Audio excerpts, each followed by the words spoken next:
It's Leslie, your core training companion.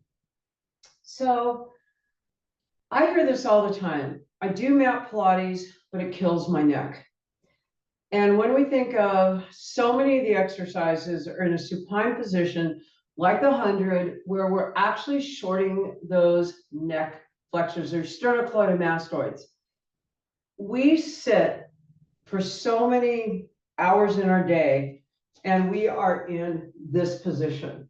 So what I want you to do, which is going to feel very uncomfortable, is first of all, I want you to think about tucking your tailbone under and tightening your glutes.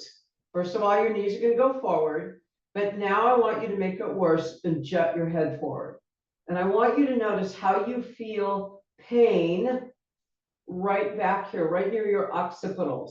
Now imagine holding this position for quite a while.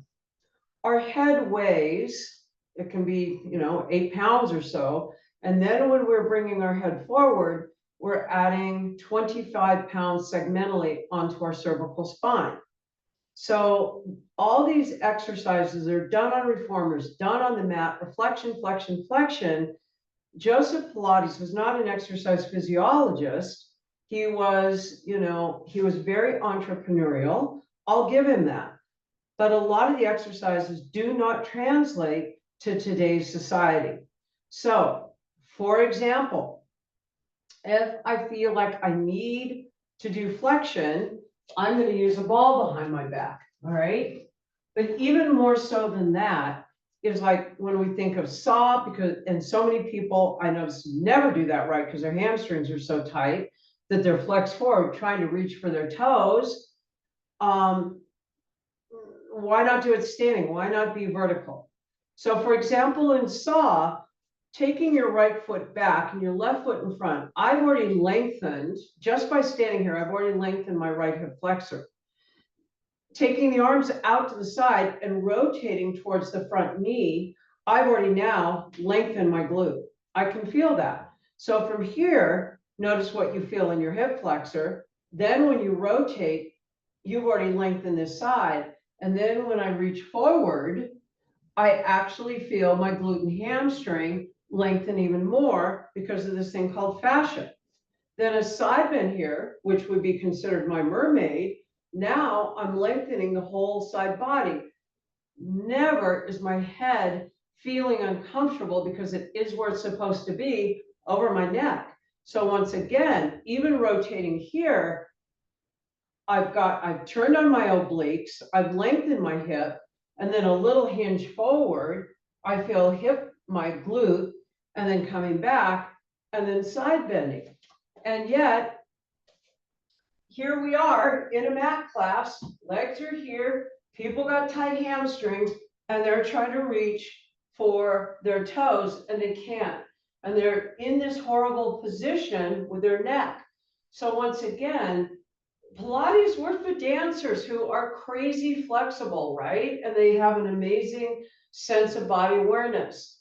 Most clients that I know are, they're not dancers. I mean, my less than 1% of my clients are professional dancers. So again, if I feel like I want to help my clients feel their core and not feel their neck, like even placing your hands on your neck here and just leaning back a little and looking up and returning, you'll actually feel the muscles in the side of the neck. They will engage, but yet by looking up, I don't have to go very far. And just by staying here, I'm feeling the front of my body engage. Now, just for grins, lie down. Now put your hands on your neck, right? And now lift your head. And notice how these muscles, the sternocleidomastoid, they're tight. And now let's add on to this and do all this crazy stuff. So again, or we're here and we're doing all this stuff. So really, if I want to lengthen my hip flexors, there's so many other ways to do it and strengthen my core. There's so many other ways to do it because it's all connected. But I can't tell you how many people I know that have neck pain from doing Pilates. And these are some of the examples of why that they do, and why, in all honesty, they're antiquated movements for our society of today that lives over technology. There's so many other ways, that we can use the bender ball or something similar. And just by even being here and just by looking up, I feel my abs turn on, or I will feel the front of my body. Versus if I'm here and I'm doing this stupid exercise again, I don't feel anything except my neck is not real happy right now. So we've got to say to ourselves, we know more now, and we really and truly do not need to be laying on our floor, quote unquote, to be supposedly strengthening our core. Then really our abs are engaged every time our foot hits the ground. And even rotation, looking over my shoulders here, if I feel my neck right here, my neck is totally relaxed. I feel a little bit of activation here, not a lot, but if I were to lay down and do that on the floor, I would feel my neck. So these are just a few little tips and tidbits of why we feel pain in Pilates mat. So might I recommend that if you are going to a mat class and you're doing any of these movements like the 100, keep your head down.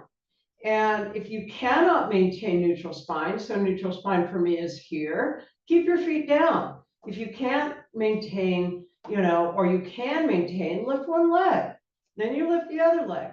But nothing should change here, because the minute I imprint, look at what just happened to my head, I've overactivated these muscles. So, and then let's make it worse, lift the head. I don't know why we think that lifting our head strengthens our core.